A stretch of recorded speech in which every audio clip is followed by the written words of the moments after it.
so thrilled to welcome Kirsten Fonager from UNOPS. She's a leader in the L&D field, and she has introduced coaching into her organization. She uses coaching skills herself, and it's just a delight to hear her talk about this subject that she's so passionate about. So I would like to perhaps ask Kristen to take over from me, and perhaps share whatever it is that you want to share that you want our audience to hear. Yes, excellent. Thank you very much. And first of all, Saba, thank you very much for welcoming and giving me the opportunity to also share a little bit about coaching that's very close to my heart and how we have managed as a team to, over the past sort of 6, 7 years, to actually introduce coaching in various settings into the organization as well. Hmm. And maybe just a few words about myself. I'm Danish. I've been with UNOPS for nearly 13 years now, and I work both in learning and development and in talent management in UNOPS headquarters here in Copenhagen in the People and Culture Group. And coaching has always been something very close to my heart. I think it's such a fantastic um, toolbox that you can tap into in order to develop people as well. So I think it's something that when we look sort of historically how coaching over the past 20 years, I've been in the field of HR for plus sort of 20 years, and how that has evolved over the years. I think it's really fantastic to see. Thank you. Thank you. You're an advocate for coaching Yeah. and you're good at it, and you know how to share these skills with your colleagues and also how to enable them to learn the same skills. I'd like perhaps maybe we could start with how you describe, would you describe the coaching offer that is presently available at UNOPS for your organization? It's a huge organization, right? You're over 5,000 staff all over the world. So, Exactly, yeah. exactly. And we operate in more than 80 countries and, of course, a lot of fragile countries as well.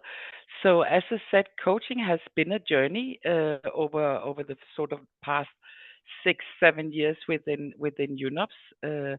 But we have actually incorporated coaching techniques in various of our learning programs during the past sort of, I think we started in one of the learning programs in 2015-16, where Hmm. we actually incorporated that as some of the key elements in some of the leadership programs, and where we also had the opportunity for participants to do what we call coaching labs in order for them as supervisors and leaders to actually try in sort of in a safe space amongst the other participants to try out some of the coaching techniques and also seeing the effect it had when you are managing a team as well. Yeah.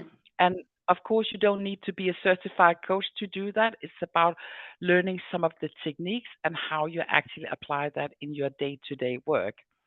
We also have a group of external coaches on Hmm. consultancy contracts that we use mainly for mid to senior level leadership functions. And that's also due to, of course, there's a cost associated with that. But this is very interesting to see sort of 8, 9 years ago, where we had a couple of consultancies. It was a little bit like, okay, here's a leader that really needs some development. Can we get a coach? Where we are today, where the leaders are coming and saying, for my own development, can I have a coach? So it's very, very interesting to see how that has evolved during the years. We also have one element that's really, really important, and that's part of our leadership mindset is, of course, developing our personnel as well. So at one point when we talked about career development and we have so many talented people within the organization, we came up with the idea to start a program what we called peer career guides. So Mm. this is something we did the first training just before 2020, so just before COVID hit and we were all sent home to work remotely. So up till now, for the past 3 years, we have trained 3 cohorts. So we now have 40 active participants of the peer career guides. They It's a very, very diverse cohort, all different levels of functions, different locations as well, and different backgrounds. And they have been through a 2 month virtual training where we have trained them in coaching techniques, in how to create a rapport, active listening, how do you ask open question, appreciative inquiry, and some of those elements that are the foundation of coaching. So this is an opportunity, something we have an offer to all our personnel is for them to book a 1 hour session with a peer career guide where they can sort of have a reflection about their career development before they actually have the conversation with their supervisor. Because within UNOPS is something we really encourage is for supervisors to, on an ongoing basis, have career conversations with their team members. But sometimes an individual may be a little bit unsure about what is it I actually want to do. And this is where the peer career guide session can support the individual in getting more clarity before actually having the conversation with the supervisor. So this is something we continue to do it, and it's something that's both beneficial for the individual but also for the peer career guides. They get to train more and more in using some of the coaching techniques, and they also get a lot of insight into different functions and locations within the organization. So definitely something that continues to be something we offer in the organization. Wow, it's a really wide palette of different coaching services, might I say, or Yeah. offers that you have at UNOPS. It's highly advanced. You know, there different organizations have different levels of adoption of coaching. Some are just starting, you know, and hiring external coaches. Others are, you know, midway, and organizations like yours are really quite advanced in having deployed coaching across the organization with different aspects of coaching, the externally hired coaches, but this wonderful internally driven initiative of peer coaching. It's really great.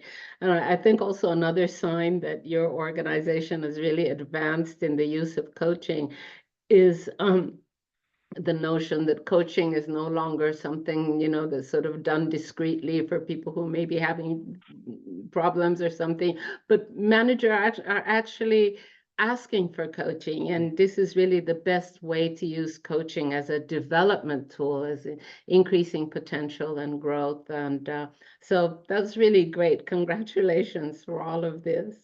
Excellent. Thank you. And you know, one thing I'd like to ask you, because at the heart of everything, I always say in every working environment, at the heart of things is the individual, the Mm. person. And I'd like to ask you a more personal question about what led you to become a coach? Yeah, that's a very, very interesting question. I think I've always had a passion for engaging with people.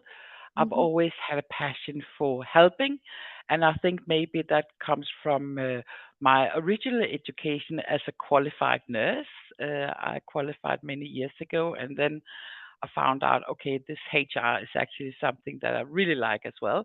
So I ended up taking a degree in international HR management instead. But I think it was having conversations with individuals on one-to-ones, also have been supporting on outplacement sometimes when positions had to be closed for various reasons, having those difficult conversations as well. And I think with the urge of wanting to help, I often found myself having a long to-do list after having these various conversations. So it ended up being extra work, but a lot of extra work because I wanted to be helpful. So I thought, okay, there must be something where I can still be helpful, but maybe not ending up with a long to-do list for me to do Right. afterwards as well. So I was very fortunately enough that the organization supported that I could actually qualify as a coach.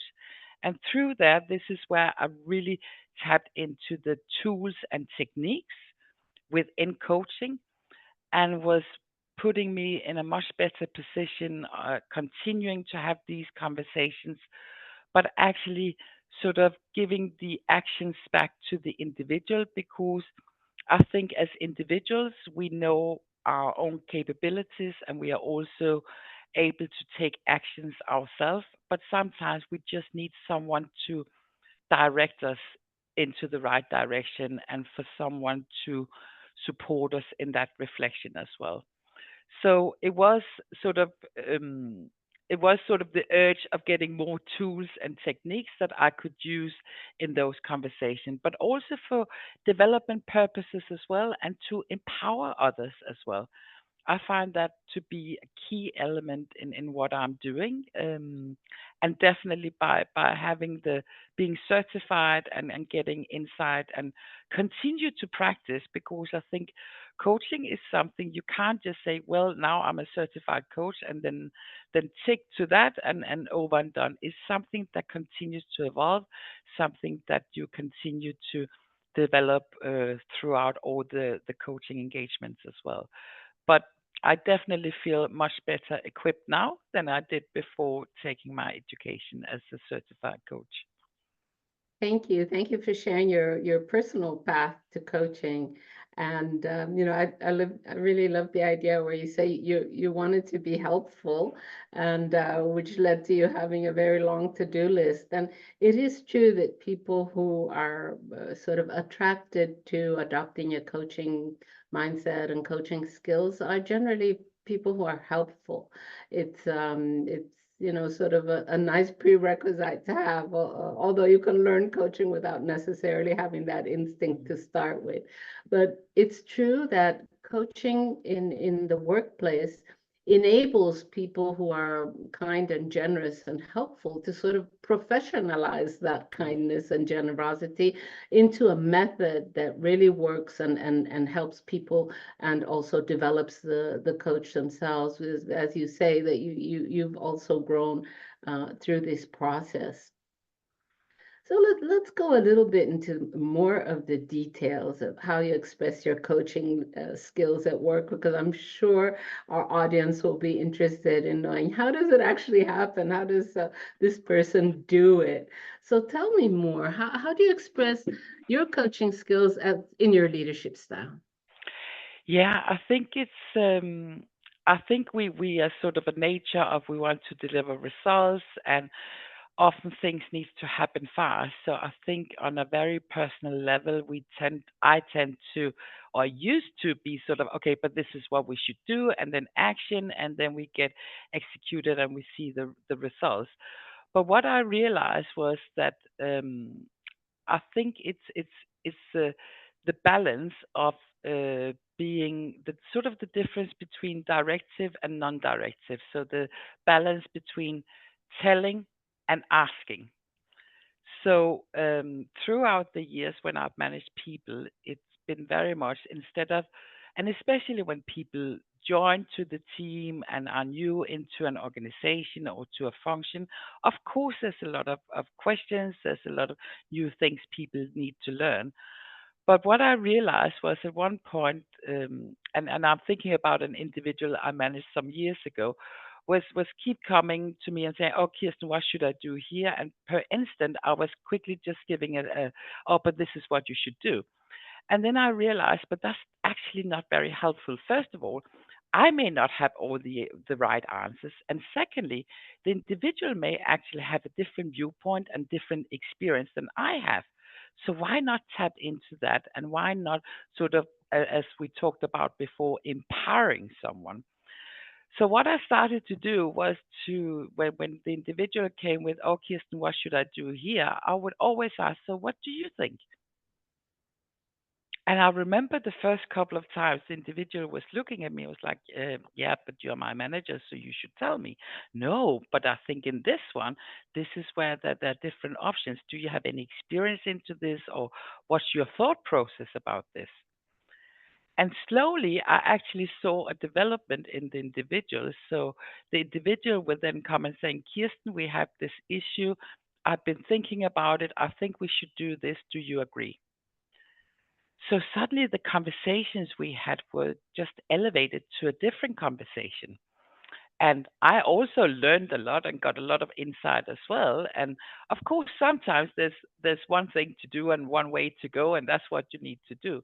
But I would say a lot of times there are actually different ways and different approaches to some of the challenges we were facing. So very much, and I think it takes time, especially in the beginning, because you need to invest the time to have those conversations. So it's longer conversations instead of saying you just do this and then the individual does it. It takes longer time, but I have just seen it paid off over and Right. over again, where I have just seen individuals growing in their own capacity. I have learned so much as an individual as well.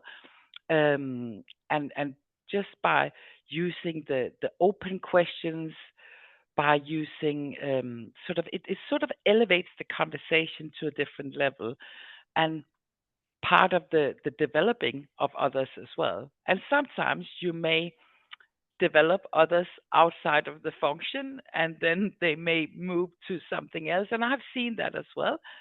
And even though it is a little bit frustrated because you lose sort of really good capacity, but then someone else gets to benefit that. And I think that's one of the key elements by being a supervisor is to focus on developing your team members as well.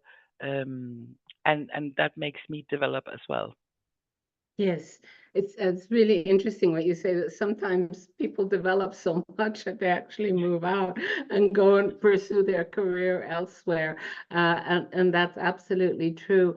And another thing that I really like about your examples are the notion of elevating the conversation from just simple instructions to an exchange between two adult professionals. And I'm sure there are a lot of people who are listening to us who would like to have that kind of conversation, either because they want to be themselves, learn how to develop coaching skills, or because they'd really love it if their boss would talk to them in that way. So there is in the air, there's a desire for more humane and more constructive and more productive conversations at work. So I really thank you for having gone into the details of how you express your leadership. And I'm wondering, um, how do other supervisors use coaching skills in your organizations? Have you deployed this around? And well, you told me you do have you have trained people. How is it happening? I think is, and of course, we have a very diverse workforce, and we have a lot of talented people also coming in. We have several people that are actually certified coaches from previous employment as well, and leaders that come with previous leadership experience as well. I think it's of course done on various levels, and it really depends on the function and the location. And I would say there are maybe some positions where it's easier to have that approach than in other functions as well. But of course, it goes under the umbrella of our leadership mindset where we're focusing about developing others, but also just the notion of giving and receiving feedback. So when you receive feedback, this is where you use one of the coaching techniques around active listening as well. But I also think the notion of just having the conversation, so the whole power in the conversation as well, we shouldn't underestimate that. That we as supervisors sit down and actually have a good conversation with our team members as well to talk about their development. So I think I see it more and more on various levels, and I think from a corporate perspective, this is of course where we implement some of these techniques in all our leadership programs, and we actually have leadership programs from the level of aspiring leaders up to the senior leaders as well. So we have different leadership programs catering for different levels of leadership as well. But the whole notion about giving and receiving feedback, have a focus around career development for individuals, is something that we expect of our supervisors within the organization. Mm. That's great. This is really, that coaching or coaching skills, or that, that capability of guiding and empowering, and also at the same time being empathetic, is part of the leadership style or expectations of leadership capabilities. And that's really a very advanced stage of the adoption of coaching in an organization. I'm thinking of when you look back and when you started all this, um, how would you compare what it was then and the splendid programs that your offers that you have now? Wow, I think it's just to see the whole evolution we've been through on what from the learning and development side, what we are able to offer now. On many other elements than the coaching techniques as well. I think it speaks to the importance on what is it that our personnel are looking for in their day-to-day development. I'm very proud to be a contributor to some of these elements as well, and I think it also shows that the organization have also really want to foster that culture of the Mhm. continuous development as well, because it's also how do we attract talent into the organization. So I Yeah. think it's some of the key elements, but of course it's something that has evolved over the years. Where previously, and I'm thinking back to one of my previous employments as well, where the whole learning and development was very very little. It was more like, okay, we have these mandatory courses you need to do, and that was it. And then to see where the whole learning and development have grown and where it is now in many organizations, because it's acknowledging this is what people are looking for as well. Mhm. And Mhm. because we spend so much time at our work and we come in as a whole, we are not just a function. We are all individuals and come in with different desires for development as well. Absolutely. It's the human element that is being Exactly. introduced through all the practices that you're adopting at UNOPS. And you're really very good at covering all the territory of development. And I'm wondering, is what are the challenges, given that you're so big and that you have offices all over the world? What are the challenges that you might meet? I think, of course, one of the challenges is that we are all super busy. We are a project-based organization, and of course, in the end of the day, we need to deliver results for our end beneficiaries. I think that's always, and I think for all UNOS personnel, that's the focus we have. Yeah. So sometimes it is to how do you in a busy day, and also have to acknowledge that a lot of my colleagues are operating in very fragile conditions as well. And sometimes when you need to put time aside for your own learning and development, that can also be a challenge. So this is something we try to encourage as well. How do you ensure that you put some time aside, but also just the whole learning and development in your function as well? And this is what I think as supervisors, you need to have these conversations. You need to know what your team members, what their aspirations are, and how you, in your function and in the job they are doing, can support that development. And sometimes the development needs to be is maybe something that we are not able to offer within the organization. And we see that from time to time that people may leave the organization for something else where they develop further, and then luckily they come back with new skill set, new expertise as well. But of course, it is a challenge, as I think with a lot of organizations, is always to find the time for some specific development areas. Yeah, and of course, when they're program oriented organizations, you're focusing on the core Yeah, mandate of your organization, on delivering the projects, on delivering the programs, often in very, very difficult conditions. yeah, And most organizations, that's where they dedicate most of their funds to. So learning and development is not the first place where the money goes. So I think it's really interesting, that you've developed so much talent, coaching talent mm, inside your organization, not only with just a small group of internal coaches, but you've, deployed this peer coaching so that professionals or employees in the organization can help others to develop their career. And you're also training managers and coaching skills, so you're creating the talent, the coaching talent, mm. might I say, within your organization, which of course is very useful, given that, I mean, having been there myself, I know that funds are not they don't come our way very easily. So I think that's really it's a very, very smart move. And I really salute you for doing that. How do you see the evolution of coaching in UNOPS? And you're already gone a long way, but how will it develop further? Yeah, exactly. I think we are on a good journey, as you have identified. Of course, I would like to be able to offer it broader, and I think that's just because it is a passion of me, and I think it's that of course comes down to the availability, funding, and things like that. But I think it has a natural development, and I think over time we will see it even more. But we Hmm. still continue to tie it into various programs. And as you said, we have the peer career guides.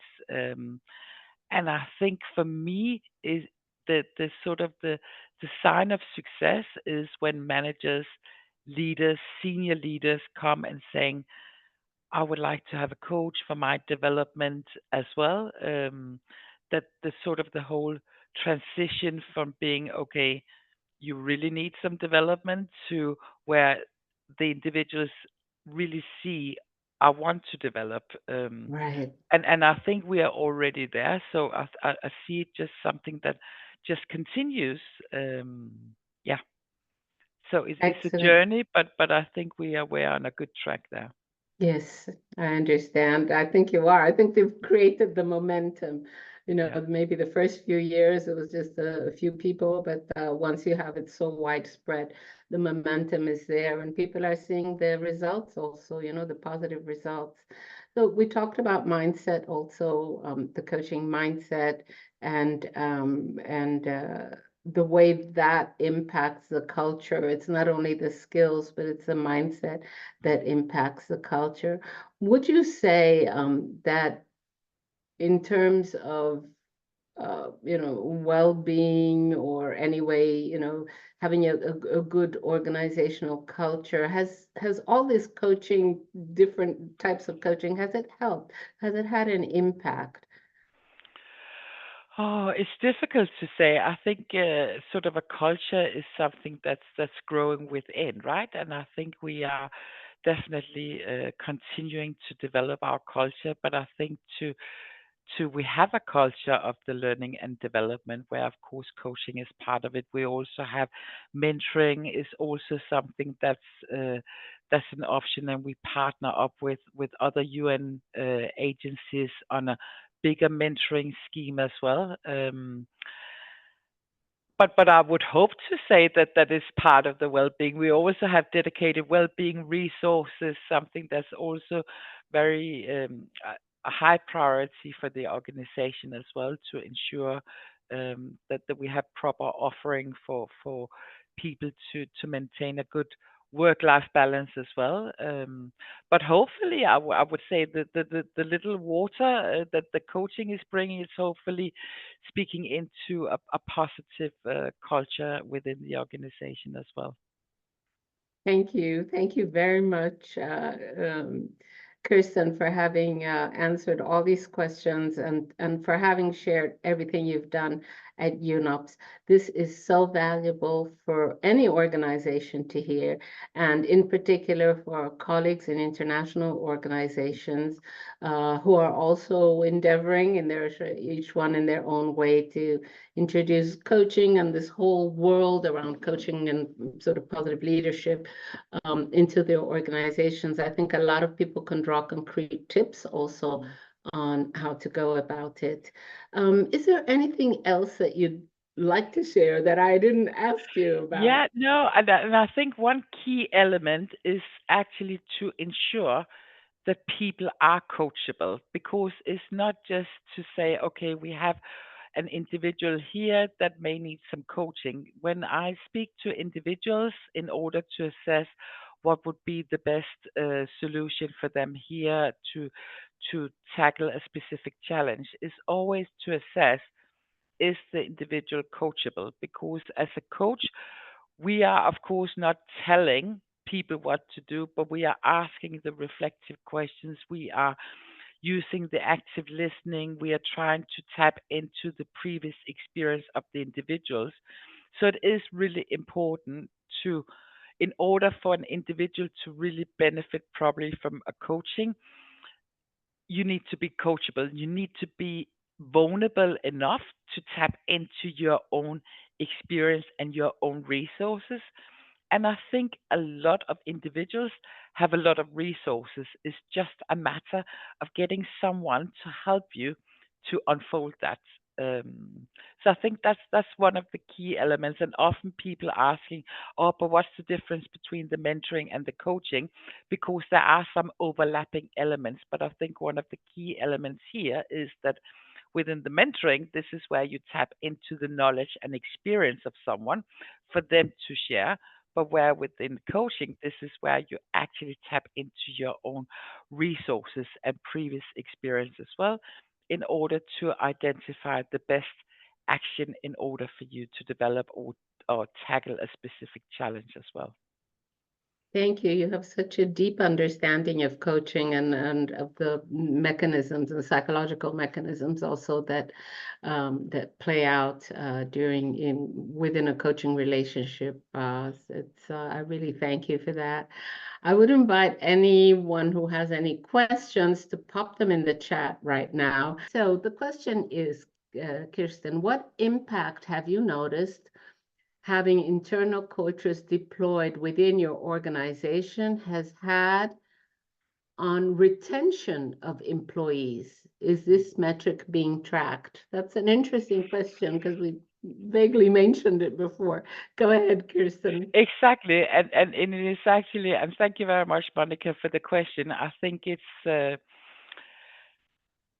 was actually one of the things I was about to say. It's actually very, very difficult to actually measure. And of course, we want to sort of have a matrix on also from an investment point of view. Okay, what's the outcome? And I think both when we talk about mentoring and when we talk about coaching, it's difficult to track on, okay, this is exactly where we reach the target, because often you see a long-term effect of the initiatives you have. But I would say, especially to have personally, I have been used because I'm a certified coach. I also have some coaching engagement within the organization, but it's a fine balance. Sometimes there are some situations where it's better to have an external coach, and this is where we have someone on consultancy contracts that we can tap into.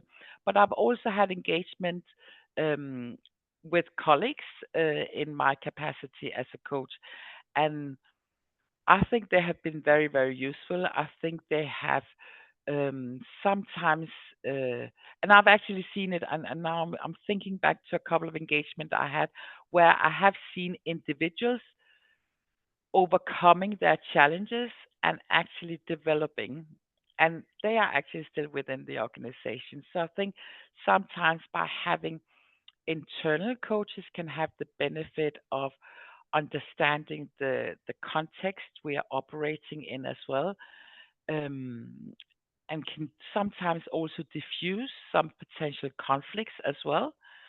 So I think a balance of both to have the option to have some external resources, but also to have some internal resources.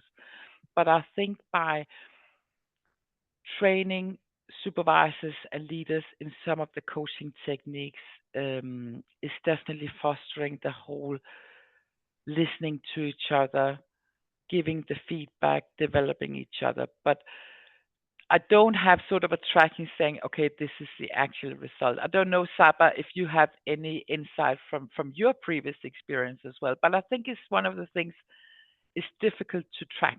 Um, Yeah, you're right. It's difficult to track because, first of all, you don't always know who is it that wants to leave. And if they're planning to leave, yeah, that's not necessarily something that you would know. So, especially international organizations, where some organizations have very little mobility within, and other organizations that have a lot of field offices.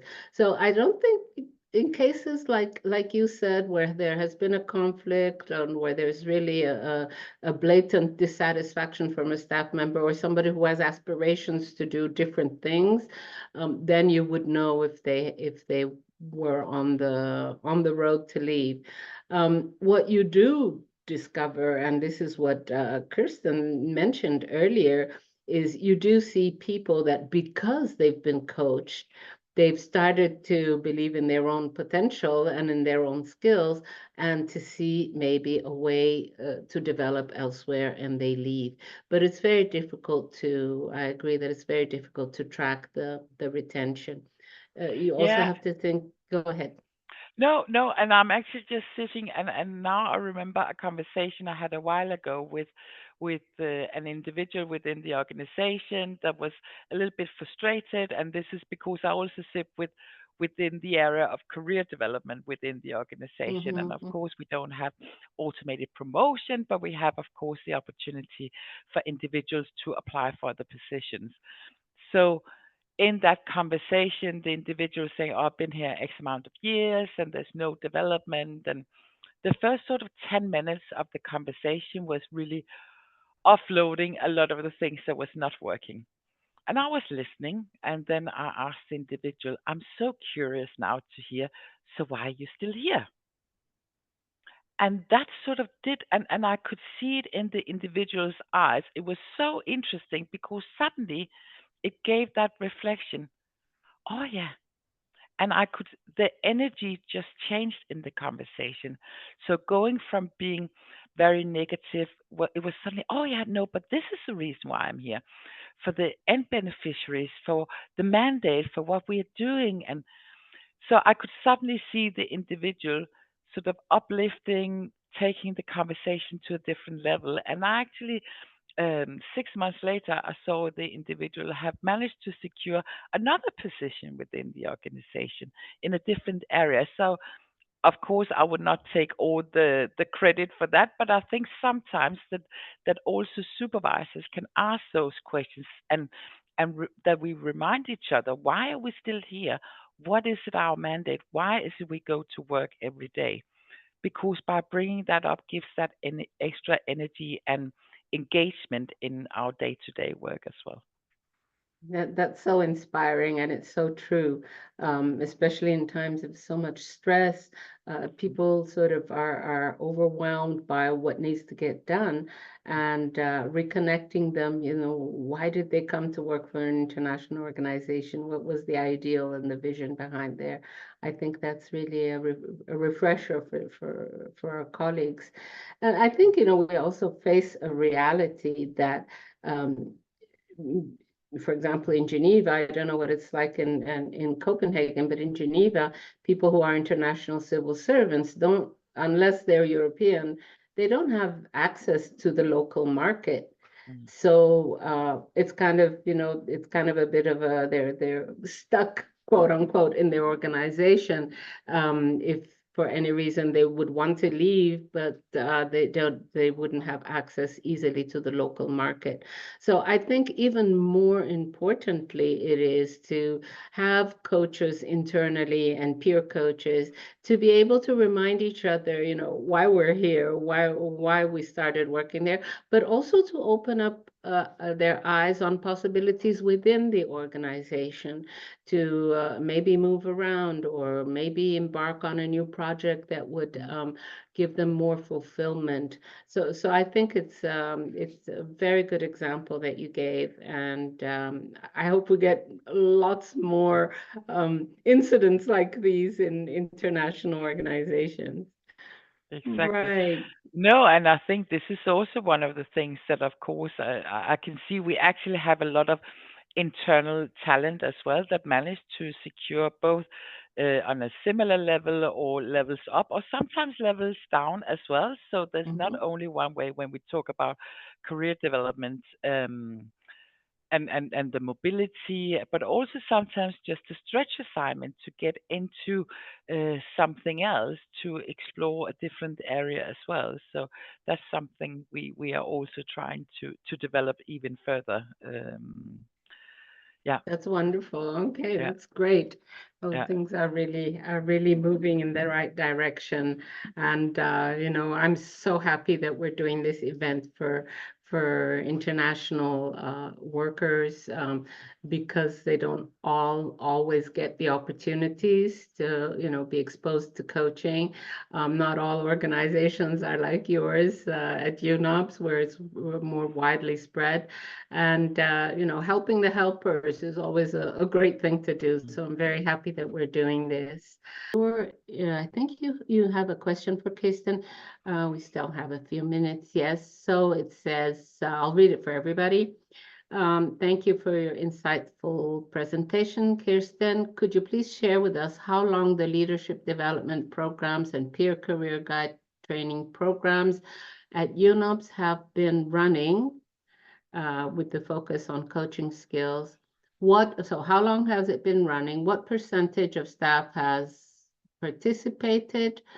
And what future plans do you have to expand or enhance the initiatives? I think you already developed on that, but the first two questions, how long has it been running and how many people have participated?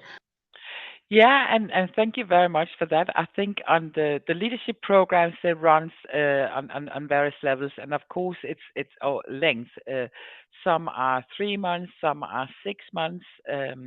So it really depends on what specific program. And of course, there's a lot of different elements within the leadership program. So it's not about coaching; it's about some of the elements are there, but there's a lot of other elements in the whole leadership programs as well. The peer career guides, that's a 6 weeks or 2 months virtual program that we run on an ongoing basis. So as I said, we've run it since 2020. We now have 40 active peer career guides.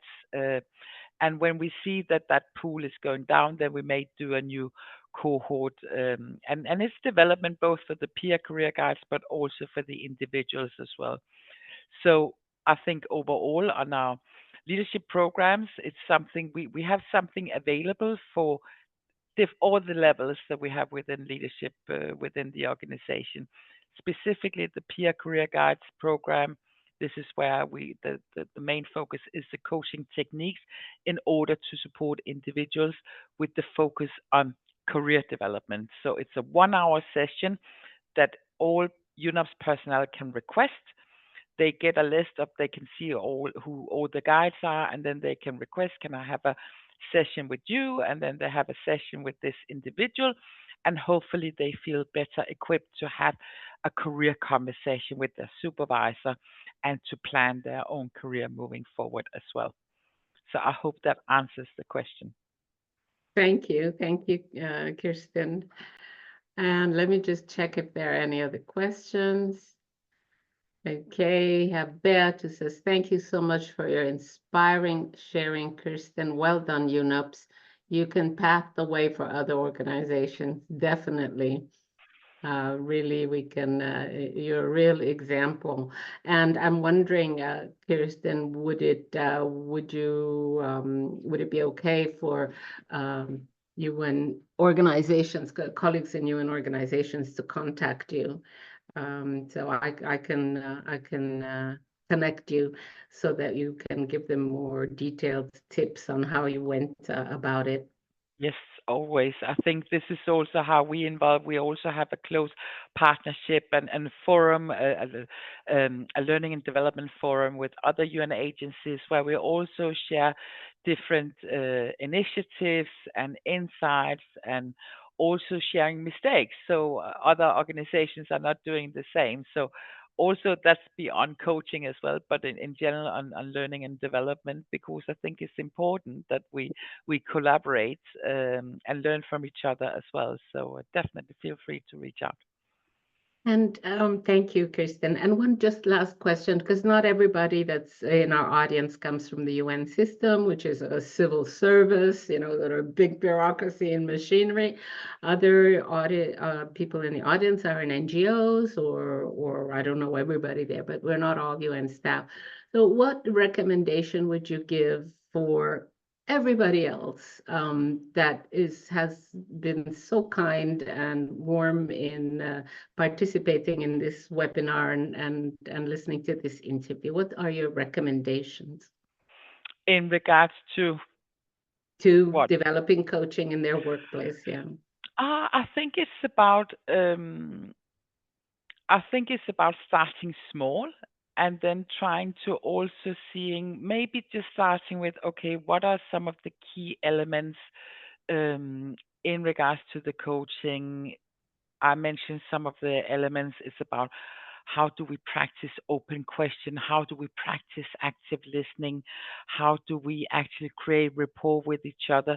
So trying to have some of those elements into the leadership programs, into when we onboard new supervisors as well, and start in that level, and then maybe have a couple of individuals certified as coaches, but also knowing that sometimes all coaching engagement is not suitable for internal coaches. This is where you may need to have some external coaching as well.